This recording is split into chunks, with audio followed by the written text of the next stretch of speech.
So I just bought a ton of new books and I'm kind of mad at myself for doing that. So in this video, I'm gonna talk about all the books in my physical TBR and all the books I've DNF'd over the years and why having all these unread books gives me anxiety. Let's begin with my physical TBR, shall we? We're gonna spice things up. I'm gonna rate my excitedness to read each one of these on a scale of 1 to 10. 10 being excited as fuck. Dungeon Crawler Carl by Matt Dinneman. 9 out of 10 excited. I've heard nothing but good things about this battle-ary. This is a story of like an alien invasion where like to survive, humans have to compete in an intergalactic game show that's like televised. And we follow this one dude and his cat as they go through this game show to like fight for their life. That's all I really know about it. I'm assuming his name's Carl. And my dad's name's Carl. And my brother. So I feel like a kinship to this. And my grandfather. I've been seeing this cover everywhere. Everyone has said that this is an absolute certified page turner. And look, I'm on Book Talk and Booktube and I haven't heard one person so much as utter a negative sentiment about this. So I know I'm gonna love it. I'm excited to read it. And most people tell you you should actually listen to it as an audiobook. It's one of 7 books, I believe, which is pretty daunting to me. But again, everyone says that they crush all 7 in like 3 months. So this series could absolutely muscle every other book of my TBR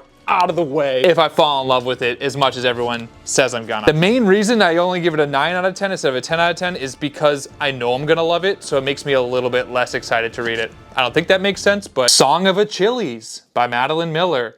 8 out of 10 excitedness. This book is like a reimagining of the Greek mythologic hero Achilles, you know, the one who like twisted his ankle and died. So I've said this in a previous video, but I'm like a huge Greek mythology guy. And by that, I mean, I just think it's interesting. So yeah, the cover kind of sold me here. I've heard that this is a romantasy, a romance fantasy. I read a lot of fantasy. There's little to no romance. So this is my first foray, my first soiree, my first hooray into romance fantasy. From what I've gleaned online, and I've gleaned a lot, I'm always gleaning about something. I'm trying to glean with it, rock with it. What I have gleaned is that this is gonna make me cry. This is gonna make me shed some thug tears. And by thug tears, I mean like a little boy kind of weeping. That's more so what I look like. Jade City by Fonda Lee. 7 out of 10 excited. Jade City is supposed to be like The Godfather meets a fantasy world. Gangster book. And I am really excited to read this. The only reason it's a 7 out of 10 versus an 8 or a 9 or a 10 is because I hear that it is a little bit slower paced. It's also a pretty big boy, but I've really been wanting to read this. This is one of those books you see in the background of everyone's bookshelf. Most people have really good things to say about it. The idea of a fantasy Godfather-esque book is super enticing to me, and this is actually a trilogy. I think the reason this is called Jade City, I feel like all the crime, from what I understand, from what I glean, is that crime is kind of centered around jade, like the mineral or whatever you call it, the gem. So everyone's trying to get that hot jade, and we just follow all the tomfoolery and hijinks that these mobs, these gangsters are doing to get that sweet hot jade. The Amazing Adventures of Cavalier and Clay. Michael Chabon. 4 out of 10. 3 out of 10, honestly excited. I found this at a thrift store for $1. I remember, like, must be 8 years ago now, I was looking up books that guys can read. I've talked about this ad nauseum, but a lot of what I saw was like just wicked manly books or like self-help books or like sports biopics. And this is one of the only ones that actually perked my ears a little bit. My ears were like kind of below sea level until I read about this one. And they kind of, you know, lifted off. Like the 1930s, 40s, New York City, and 2 people are writing a comic book, I believe it is, and it's like follows their journey. It's a swashbuckling thrill of a book, as they say. It's just not high on my TBR. I'm not like ranking these in order of how I'm gonna read them. Even though I'm really excited about reading something, it might not mean that I'm reading it next. I have no idea what I'm reading next, and that's part of the fun. Bad Monkey by Carl Hiaasen. 2 out of 10 excited. This is supposed to be like a comedy book. It's a mystery, but it's a comedy. Honestly, I got this book because I watched Knives Out somewhat before buying this. This was months back. I liked the thought of reading something that was a mystery kind of thriller, had a funny backbone to it. I think this is more funny bone than backbone, to use that analogy. And you follow a detective or a disgraced detective trying to get to the bottom of this story that happens in Florida. The reason I'm less excited about it is because I've kind of realized I don't love reading books that are really trying to be funny. I'm not gonna crack up at a book. I'm gonna smirk. You know, if a book's just constantly trying to make me laugh, I don't know if it's gonna get it out of me. I'm sorry. I'm sorry. More so the reason I'm not excited to read it is because I watched the first 2 episodes of the Apple TV show with Vince Vaughn, and it kind of felt like it spoiled it a little bit for me. I hate spoilers, but I picked it up because I felt like this would be a fun vacation book. I will read it, it's just a matter of when. The Rage of Dragons by Evan Winter, 8 out of 10 excited. This has been like next up on my TBR for 6 months now. Something always just nudges it down, and it's waiting patiently on the edge of its seat, waiting for the coach to call him into the game. Phil, you said you were gonna put me in. And I just never do. I bait and switch this book every single time. I know it's gonna be a banger. I've heard nothing but good things about this book. I heard it's action-packed. It's gonna get my testosterone pumping. I'm gonna be hitting PRs when I read this book. I'm gonna be literally bench pressing 400 pounds, and I'm gonna be ripping out of this shirt next time you see me if I read this book. That being said, something's holding me back. I think it's because this is a fantasy book, an epic fantasy book, and I'm currently reading Mistborn, and I'm like in that series, and I really want to finish the original trilogy, and I'm on book 3. I don't want to jump into another fantasy as I'm in that world. I've been breaking up Mistborn books with books that are different genres and that are smaller. So this book is pretty big. It's like 650 pages, or if not, oh, it's only 500. Why does this look so big? It's only 500 pages. Only 500 pages, by the way. That's when you know you're a fantasy reader. I feel like once I finish Mistborn, I'm then gonna read a book that's in a different genre, and then I'll go to this guy. But then there's Dungeon Crawler Carl. You know, I'm sorry, buddy, you might get pushed down again. This book is really interesting to me. From what I understand, 1 in every 1,000 people have like superhuman abilities, and we're following one of the guys who doesn't. Initially, he's just trying to kind of like stay out of the way of everyone, but then something tragic happens and he wants to like seek revenge, and he's like, will stop at nothing to seek revenge. That's kind of what I understand, that the main character is just this like gritty, won't stop at anything to complete his mission kind of guy. And I love that. It's already getting my testosterone pumping. Rage of Dragons. Rage of Dragons. So dumb. I'll read it eventually, guys. Ender's Game by Orson Scott Card. 1 out of 10 excited. I got this at a thrift store. Again, for like $1. You can see how old it looks. I honestly just have heard a lot about Ender's Game. I know it's a movie, I haven't seen it. People say that this is a great sci-fi. Okay, I just read the back a little bit. I think that main character Ender is like great at war simulations, but he needs to then apply his war simulation strategy into a real life war situation. It's a classic, it's a young adult book, so it should read pretty quickly. It's under 300 pages. The 1 out of 10 excitedness doesn't mean I'm like never gonna read it. It's just compared to these other books, it's low on that list of what I want to read immediately. Eventually I will read it. It's just not like a priority at all. Slam Dunk by Takahiko Inoue. 7 out of 10 excited. So much excited that I actually read a little schmitzel of it, a little schmutz of it right there, you can see. I honestly thought I could sit down and read it in one sitting, so I was like, I'm just gonna bang this out. Turns out there's a lot more to it than just like flipping through it like that. I think I was feeling really confident after reading Captain Underpants and finishing those in like 30 minutes. I'm like, oh, those are comic books, graphic novels. This is a manga, it's kind of the same thing. There's more to look at in this. It's a lot more detailed and cool. Slam Dunk is about a guy who has a big crush on this girl who's obsessed with basketball. This guy's just kind of a hothead, gets in a lot of fights, but he is trying to, I believe, make the basketball team to impress this girl, and this is the guy. And he stinks at basketball, but I'm assuming he eventually becomes better because there's like 30 of these Slam Dunk series, and I guess it doesn't start to get going until like the 7th. But this is my first manga, so I am excited to read it. As a guy who loves basketball and enjoys a good comic book, graphic novel, and hopefully a manga, I think we're gonna be a perfect couple. Michael, a little candy. Scythe by Neil Schusterman. 8 out of 10 excited. One of my previous videos, I asked what I should read next. I laid out like 5 or 6 series that I was excited to read, was gonna pick 2 of them to read this year. In the fantasy sci-fi world, you get into this little conundrum where every single book you read is like a 550 page book 1 of a series that the books just get bigger and bigger. By the end of it, you're reading a 750 page book. Never knew your attention span could even hold up to that kind of volume. So I actually chose the 2 books that I'm gonna read, and Scythe was not one of them. It was a very tough choice. Chose Jade City over Scythe. I honestly was like in Barnes and Nobles, like holding both. Like I'm not gonna buy both. I just need to pick one, and I chose Jade City. So why do you have Scythe in your palm right now, Phil? Why do you have Scythe? It's because I found it in my library for $2. Yeah. So it is a little beat up, but I don't give a shit. This is a young adult book. It is about a world where, or a universe, whatever you want to call it, death has been eradicated. They figured out death. And these scythes are the only only ones who can decide who lives and dies. I guess this book reads really fast because it is a young adult novel, and you know, I'm a grown adult. 420 pages, kind of like double spaced. And Schusterman's kind of pulling the old 5 pages on the essay, and you only wrote 2.5 and you double space it and you're Gucci. I love it. I am very excited to read this book. It's more sci-fi oriented because it's about this kind of like dystopian future-ish. And I'm also excited at the idea of like reading it quicker than some of these heftier books with like a lot of big words. Honestly, I've just heard a lot of good things about this regardless. Although it's a YA book,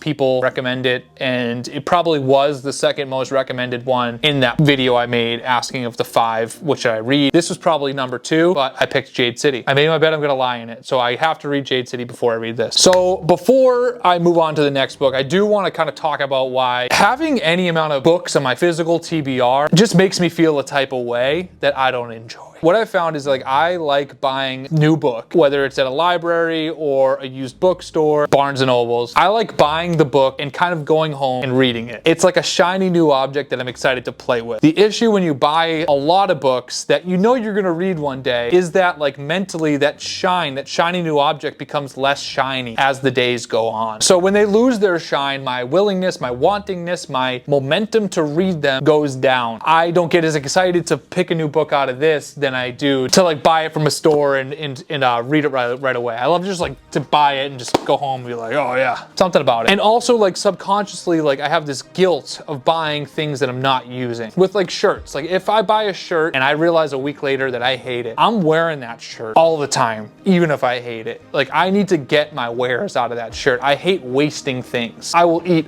leftovers well past the safe amount of days that I should eat them because I don't want to waste food. I feel like when I buy a book and it's sitting on my shelf for even like a couple months, I just have this guilt building up inside of me, this like buyer's remorse that I'm never going to read it, even though I know eventually I will. But it almost creates a pressure on me to read it quicker, which makes me want to burn through my current book faster. It's a crazy spiral thing. I know that. I think it's also somewhat healthy. It makes me a little less likely to overconsume. I know that's a big worry in the booktube space, is like people who just do these big book hauls and then they just have a library of thousands of books and they haven't read 80% of them. I'm not faulting because I love the library look and I know that you need to have books to have the library. This is literally every book that I own, but I want to create a library of books that I've read. And right now I've kind of put myself in a position where that's not the case. I've gone through about half of the books in my physical TBR. I'm going to show you the other half, and then I'm going to show you some of the books that I haven't finished that in my head are still like on my TBR, and I'm like, I'm going to finish them one day. It's really hard for me to DNF a book and just be okay with it. If I decide that I'm not gonna read those books, I will probably just donate them. So that's my little tangent. Hope that makes sense. And I wonder if anyone else feels that same way about the shiny object thing and the momentum. Speaking of shiny new object, let's talk about an old ass book. Fahreinheit 451 by Ray Bradbury. Excitedness to read this is a 0 out of 10 because I've already read it. My brother stole my copy that I stole from my high school. Honor amongst thieves, I thought, but no, he stole it right from my grasp. So I had to go buy a new one. And I didn't buy it full price, guys. I bought this at the library as well, and it was $2. Again, going back to the wanting to build a library of books that I've read, kind of a graveyard of sorts. I want to build a book graveyard. And when you look behind you, you're like, damn, Phil read that shit. This is a tombstone getting ready to get stuffed in the graveyard. So 0 out of 10 for that reason. I already read that. The Blade itself by Joe Abercrombie.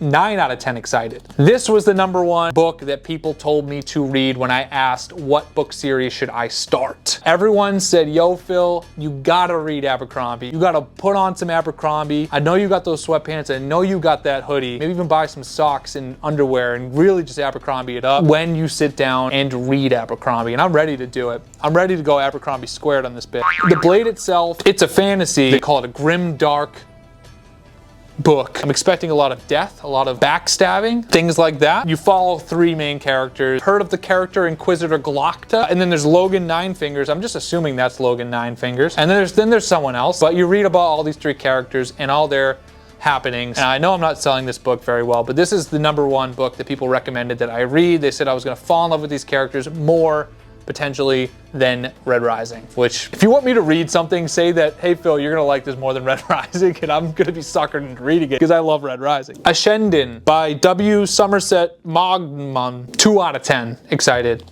This is another book that I found at the library, and I know I just gave a huge spiel about buying books and like not reading them. I don't know when I'm gonna read this, I really don't. I kind of bought it because it looked Baller. Look at this. It looks like an old car.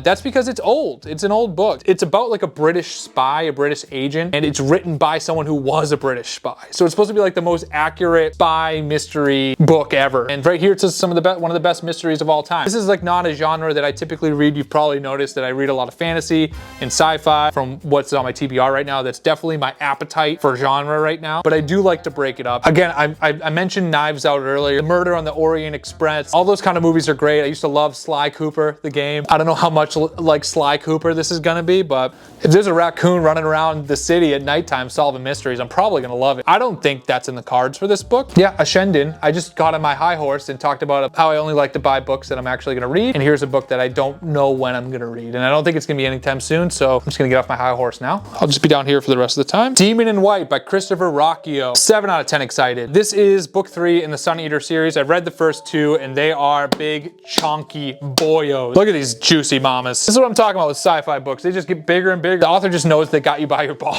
This is a really cool book. It's very hard to explain. It's essentially about one nobleman who is a little bit disgraced in the first book, and he kind of goes on and finds himself in the galaxy. It's just really an epic sci-fi with a lot of cool bad guys. The main character's he's becoming a little bit less unsufferable than he was in the first book, in the second book, so I'm hoping in the third he's just like a baller. It is some of the coolest like world building I've seen in a book. People compare this to Red Rising. I would say it's not like Red Rising. It's kind of a harder read, more detailed, poetic, very subtle character development and story development, but I think equally cool bad guys, if not cooler bad guys. Literally the bad guys are why I'm still reading. And the world he's built and kind of the themes are just so intriguing and thought-provoking. But it isn't easy to read. It takes me a while to read because it's just a complex read. That's all I can say. Demon in White is supposed to be the best one of the first 3. First one, I would give like a 4 out of 5 stars. The second one, like a 4.5. And this one, I'm hoping is gonna be a 5-star read. I know I'm gonna like it, but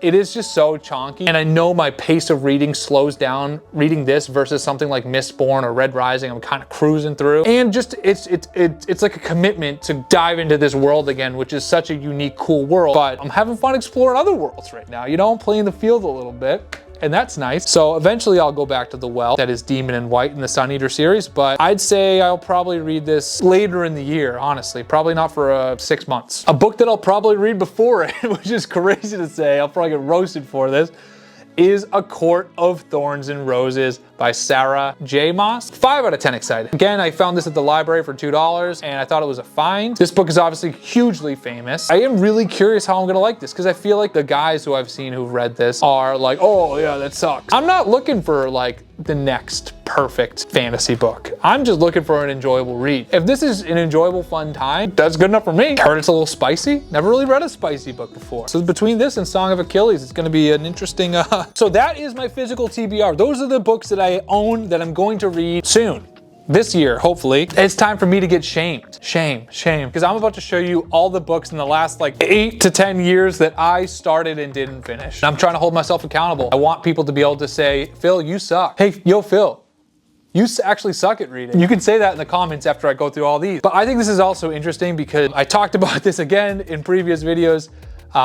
It took me until last year to really build the habit of reading because I felt like I didn't have a genre that I was obsessed with. And so you'll see in these books that I started but didn't finish, they're all sorts of genres, and I was really looking to like find myself through that reading journey over the last decade, really. I'm gonna talk about anything from sports books to self-help books to comedy books to classic books, anything in between. I was just trying to become a reader and it was failing time and time again. So that's the future we just looked at, and let's look at the past. I'm gonna start off with a couple more recent DNFs. For anyone who didn't know, DNF is did not finish. I didn't know that for a while, so if you didn't know, now you know. And now you know that I didn't finish Tress in the Emerald Sea by Brandon Sanderson. Why did I read 100 pages and not finish it, you ask? I was trying so hard to finish this. I really was. I think I might have started this last year or maybe the year before. I wanted to get into Brandon Sanderson. I had heard rumblings about him in the Stormlight archives that were like literally 1,000 pages long. Bought Tress in the Emerald Sea because I heard that this was a standalone. Honestly, I had no freaking clue what was going on with this book. The spores, I remember I like had no idea what the hell these spores were. I thought it was almost like a fake thing, scare tactic by the universe. I didn't believe in the spores.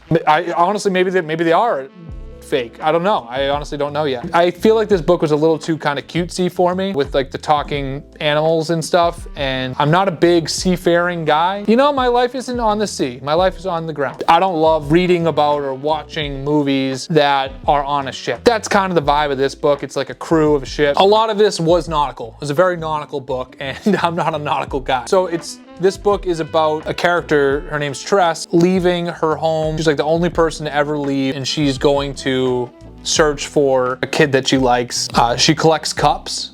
She's this kind of quirk that she just collects a lot of cups. So it's kind of about Tress leaving her on a simple little life and going on a voyage. Again, for whatever reason, I wasn't obsessed with this book and couldn't finish it. So I'm sorry, Brandon Sanderson. I love Mistborn. I'm not a huge fan of this, although the cover is dope and it has this nice grooves. It kind of has a nice book feel to it. I do wonder, now that I've read Mistborn and I'm somewhat familiar with Brandon Sanderson, going back to this, and now I can kind of understand the mist in Mistborn, and will the spores in this book make more sense to me in some way? Is that the Cosmere happening? The mist versus the spores? Is that Cosmere happening that I just put together? Is it the same thing, the mist and the spore? Man, I might need to dive back into Tress. I might need to get nautical, baby. Another book I didn't finish last year, Thursday Murder Club by Richard Osman. This is kind of like a cheeky, fun book about a retirement home. I think a murder happens near a retirement home or in a retirement home, and it's about like a group of retirees that meets every week to get to the bottom of this murder. I feel like the best thing to compare this to would be Only Murders in the Building, except the main characters are older. Again, I feel like this was almost a little too cutesy for me. It didn't click with me. I know my brother actually just finished this and we have similar tastes, and he gave it a 3 stars. I feel like it was shaping up to be like a 2 or 3 star for me too. And I feel like with this, I learned that I don't really love like the books that are kind of comedy first and then like mystery second, or even just like 50-50. Like I would rather an epic story that has those occasional moments of funniness. So every single one of these books is from a certain period of my life. I feel like it was probably 8 years ago, where I was really trying to get into reading. I was looking for short books, and I was always like Googling. I feel like I make it seem like I was just always Googling books for dudes. But that's kind of what I did. And so these 3 books are all classics, because this is what you get when you look up books for guys in 2015. On the Road by Jack Kerouac, The Sun Also Rises by Ernest Hemingway, Old Man and the Sea by Ernest Hemingway, and A Night of Serious Drinking by Renee Damal. I actually might have finished this one, honestly. I don't really remember any of it. I might have finished this too, come to think of it, but I just don't remember any. This is so short. This is like 80 pages. I probably will read this just to friggin' boost my Goodreads stats this year. Yeah, so I may have read these 2, but I just felt like this was a stage of my life where it's like, all right, well, I don't know what kind of books I like. Let's read classic books. There has to be a reason that these are so classic. I think I really was interested in this book because this is a book that you see on the desk of like a cool character in a movie. They always have like On the Road. Yeah, none of these clicked with me. Like it just wasn't what was gonna get me into reading. Again, I kind of look at these books now with somewhat of a muscle built with this whole reading shenanigans. I'm like, oh man, maybe I would like them if I was to read it now. Maybe my attention span's grown a little bit, that I wouldn't just give up on these books. I don't really have a desire to read On the Road at this moment, and I feel like you can find all these books in a used bookstore. So I might try to donate these, because these are good books that people will pick up. I feel like they would get taken in like a day. So that's good. They'll go to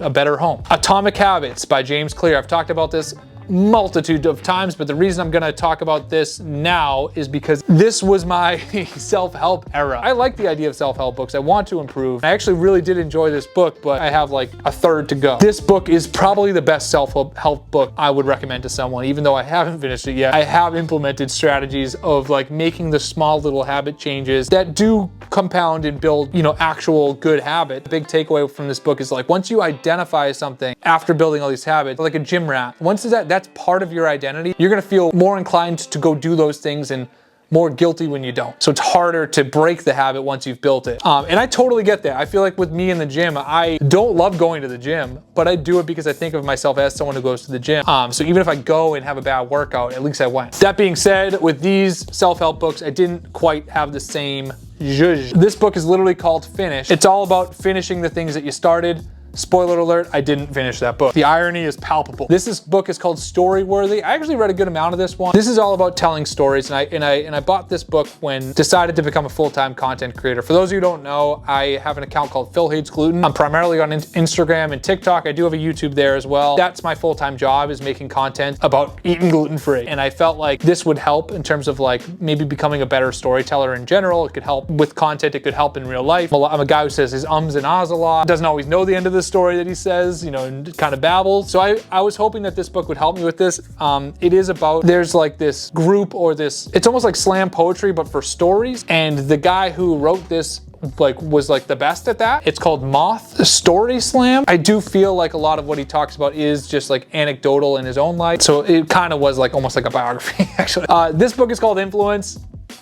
Again, I bought this when I decided to become a full-time influencer. It felt good to think I was gonna be the guy who was gonna read this. I think this is also about kind of telling stories and how to communicate with people in a more effective way, negotiate with people. Again, as a content creator, I do all my negotiations with brands. I need to tell the story of why they should work with me and all that kind of stuff. I don't think I ever opened this book. This is like I wanted to become a self-help guy and wasn't in the cards. Just wasn't in the cards. So these two books are from like probably 6 years ago. This book is about becoming an entrepreneur. There was an example about a girl who made a smoothie shop. Honestly read this and was convinced I was gonna open a smoothie shop as well. I love smoothies. This is a point in my life where I did not love my job. I mean, I was a software salesperson for 5-6 years. I think I just always in the back of my mind wanted to be in a creative field. Entrepreneurship always sounded sexy to me. Always sounded like something that I could aspire to be an entrepreneur. And this is kind of like, again, I think I was just trying to find myself and find what I wanted to be in this world. And this is how to make it in the music business. And as a guy who literally doesn't know how to play a single instrument, this is a bizarre choice. I'll get into this in a second too, but I used to watch the show Entourage, and I always loved the idea of being an agent or like a manager for actors or writers or musicians. I love music, I love TV. I just wanted to be in a creative space, but I never thought I'd be the creative guy. I tried being like a film major in college and realized that like I just didn't have the technical know-how. I was never gonna be the guy who like knew everything about a camera. No, I knew enough. I'm a little dangerous, but I'm not lethal. I always thought that maybe being the business guy would be great, but at the same time, I also came to the realization is that I just don't have that personality. I just ain't him. Ari Gold, I'm not him. An actor doesn't return my call, a studio doesn't return my call. I'm like, all right, I guess they don't want to talk to me. Ari Gold shows up on their doorstep and tries to strike a deal. So I don't know how well I would have done in the music business, but it was really fascinating to read about this. Speaking of Entourage, the show, I bought this book, Tinderbox by James Andrew Miller, because I had read another book by James Andrew Miller right here. It's called Powerhouse for CAA, Creative Arts Agency, which is like one of the biggest talent agencies in the world. James Andrew Miller like interviews the founders, the current day or more current day agents, the actors, the athletes, almost like a full history of CAA as told by the people he's interviewing. Interviews by some really famous people and really cool people. I always kind of hoped to work for CAA. I applied to it like 12 times, went out to LA. I was an intern at a talent management company for a period of time. I stunk at it. I was the worst. My fellow interns used to call it doing a fill when they would mess up something. That's how bad I was. I was getting bullied at my talent management company because of how bad I was at being essentially an assistant's assistant. Again, not my calling. I bought this book about the history of HBO, thinking that I might be as interested in it as I was the CAA one. HBO just isn't as cool as CAA. Just wasn't as engaging to me, and I did read a good amount of it. Didn't finish it. It's almost 1,000 pages, so I don't really fault myself for not finishing that one. Mythos by Stephen Fry. I know I always talk about being a huge Greek mythology guy. You know, I feel like I've been yapping about that in every single video so far. This must have been 2023. I texted my brother and asked him for a book recommendation, and he asked me what I like. I was like, I don't really know what genre I like. All I know is I'm interested in Greek mythology. That's apparently something I say all the time, I found out. And he told me about this book, Mythos by Stephen Fry. It kind of is like a history on the Greek gods, to a relearning. And it's really interesting because Greek mythology is just crazy, like Zeus is wild, but then there's also like kind of like the B and C level gods that this book covers that are pretty interesting as well, but just wasn't interesting enough for me to finish it. Almost kind of felt like reading a school book. with a little bit of edge. I forgot this one. This is another kind of self-help book, Think and Grow Rich. I literally think I saw one video about this on TikTok or something that was like, you should read this. And I was like, oh, okay. And I never read it. Double Cup Love by Eddie Huang. This is the guy who wrote like Fresh Off the Boat, the TV show. And this is kind of about his life, like his struggles with like identity and his culture, likes and dislikes. He's kind of like a funny dude. So it actually was a pretty enjoyable read. I just never finished it. Larry Bird, Drive, his biography. I actually think I read this whole thing. Larry Legend. Most people who live in the Boston area, you'll probably find this book in their bookshelf. Kind of a rite of passage. This Vince Carter book, apparently. Know I got this from like literally a dollar store. Don't know why I got it. Aside from the fact that Vince Carter was my favorite basketball player growing up who wasn't on this L-Deck. I have his Nets jersey clanging around somewhere, maybe in the back closet there. I mean, I probably watched his dunk contest highlight 500,000 times in my life. So I figured getting this book was, if anything, a little thank you to Vince for all he's done for me. Vince Carter! Jason Terry. Oh, I feel like you guys probably think I try to miss all these shots. I really don't. It is hard to shoot though because of the ceiling. I'm not gonna make excuses, but excuse. It's a complete golf book. I got this last year and bought this book thinking I was gonna read it cover to cover. Read the first few pages and figured that was all I needed to do to become the next VJ Singh. It turns out golf is a lot harder than that. Hyperion. I got this maybe 13 years ago. This is an old book. I had this so long, I probably bought it new and it looks like it's aged. Does anyone else not like this size book? It's too small and too big at the same time. I am curious if I would enjoy this now because it does seem pretty cool, but you really don't see a ton of people talking about this book. Or do people talk about it and I'm just not on that side of booktube. LA Confidential by James Elroy. Honestly, I bought this because I had a layover in the airport. I just didn't want to be on my phone, so I bought this thinking I was gonna read it throughout the whole flight. See how many pages I read. 50 pages, not bad. That's pretty good. I couldn't tell you what it's about. It's about LA in the 1950s. I think it's like it's kind of about like cops. Got this probably 5 years ago. This, I don't know what I was doing with this. This is another kind of one of those cheeky, funny books that I thought that was my thing. A book called Lamb by Christopher Moore. It's like the story of Jesus told by his goofy, quirky best friend named Biff. So it's kind of a silly book, but I just didn't totally resonate. Whoa, this is my bookmark, a Babe Ruth card.